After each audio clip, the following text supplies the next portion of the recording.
12 may dүйшөмбү. Valentina Shevchenko UFC turnirinde чемпиондук курун коргоду. Жалалабад шаарында заманбап аэропорттун курулушу башталууда.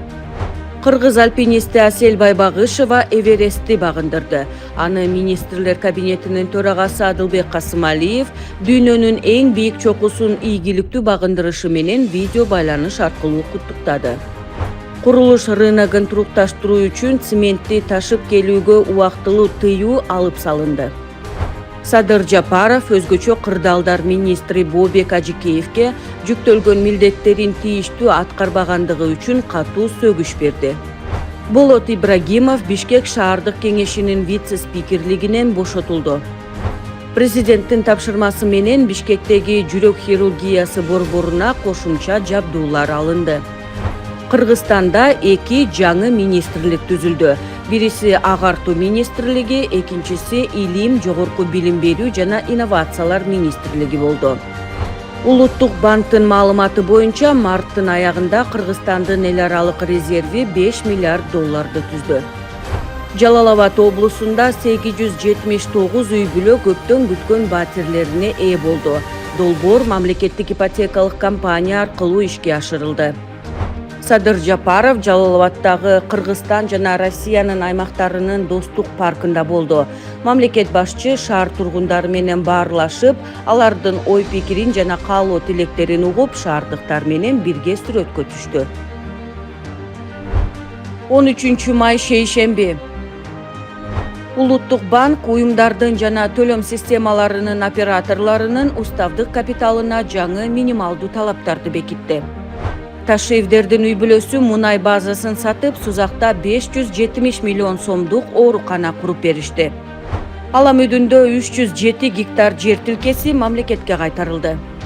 Кыргызстанда ички рынокту күйүүчү майлоочу май менен камсыздоо үчүн Кыргыз мунай мамлекеттик ишканасы түзүлдү. 4 айда балдын экспорту 47%га өстү. Кыргызстандан бал сатып алуучулардын башында Кытай турат. Манас аэропортунан аткезчиликке байланыштуу Кытай тарабынан издөөдө жүргөн жаран кармалды.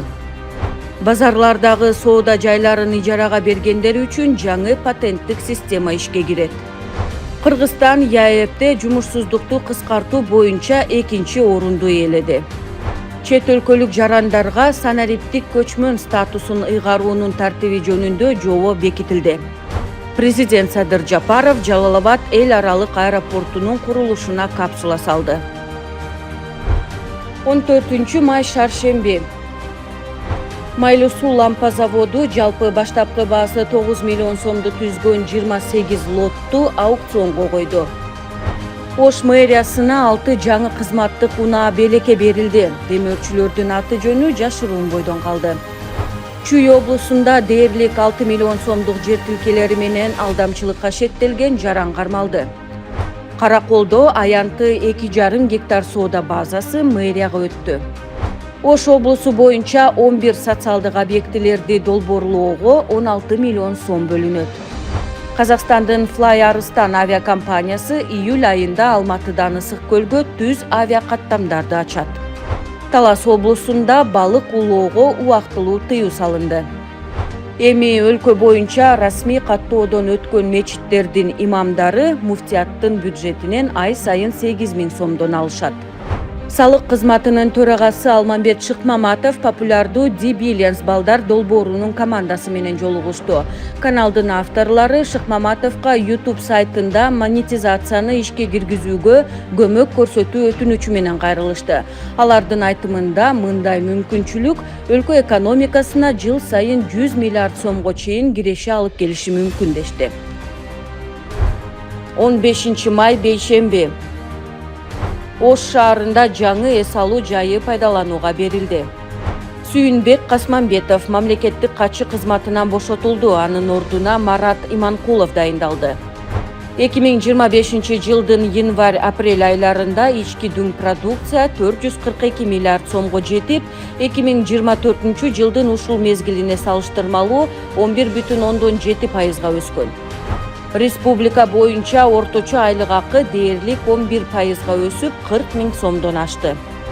Илим, жогорку билим берүү жана инновация министри болуп Бактияр Орозов, агартуу министри болуп Догдуркүл Кендирбаева дайындалды. Тийиштүү жарлыкка Садыр Жапаров кол койду. Өзүн Камчыбек Ташиевдин уулу катары тааныштырган алдам чыгармалды. Укук бузуулардын бирдиктүү реестри Ички иштер министрлигинин карамагына өттү. Президент жарлыкка кол койду. Кыргызстандын тышкы соодасынын көлөмү январь-март айларында 2024 жылдын ушул мезгилине салыштырмалуу 14,7% кыскарып, 3 миллиард долларды түздү. Президент кыргыз курама командасы Туркияда өткөн хоккей боюнча дүйнөлүк чемпионатта тарыхый жеңишке жетишкени менен куттуктап, ар бир оюнчуга 600 000 сомдон тапшырды. 16 май жума. Табигый суусундуктарды чыгарган ата мекендеги өндүрүүчүлөргө салык жүгү төмөндөтүлдү. Тагыраак айтканда, 1 литр продукцияга 1 сом өлчөмүндө акциздик салыктын жеңилдетилген ставкасы белгиленди. Баткенде жели мидиш чыгаруучу цех тесттик режимде иштей баштады. Инвестор долбоорго 800 000 доллар сарптаган. Борбор Азиядагы эң чоң Алато резорт лыжа базасы курула баштады. Бул тууралуу президент Садыр Жапаров Facebook баракчасына жазды. Бишкекте унаада уктап калган жаран каза болду. Суроо талаптын көптүгүнөн улам Бишкектен Аларча жаратылыш паркына номер 1 автобус каттамы туруктуу режимде иштей баштады. Кыргызстан алтынды экспорттоону жандандырды. Бишкекте аномалдуу ысыктан улам мэрия көчөлөрдү суугарууга атайын техникаларды активдүү колдоно баштады. 17 май ишемби. Бишкек жана Чүйдү газдаштыруу боюнча жеңилдетилген каржылоо долбоору ишке кирди.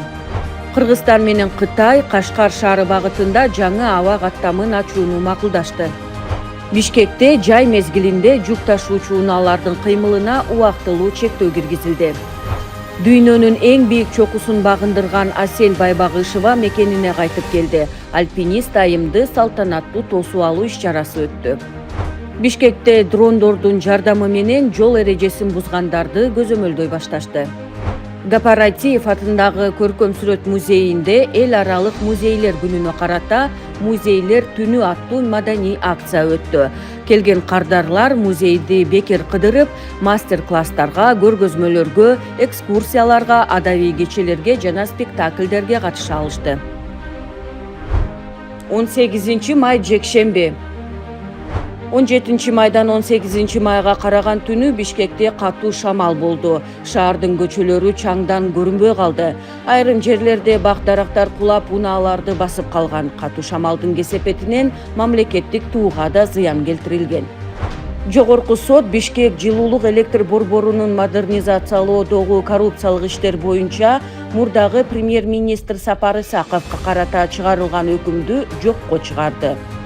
Кыргызстанда энелер күнү белгиленди. Өлкөдө бул майрам жыл сайын майдын 3 жекшембисинде белгиленет. Президент Садыр Жапаров энелерди ушул өзгөчө күн менен куттуктады. Ошондой эле мамлекет башчы койгон жарлыктарга ылайык 7 жана андан ашык баланы төрөп татыктуу тарбиялаган энелер Баатыр эне ордени менен сыйланышты. Ал эми 6 баланы төрөгөн жана татыктуу тарбиялаган аялдар эне даңкы медалы менен сыйланат.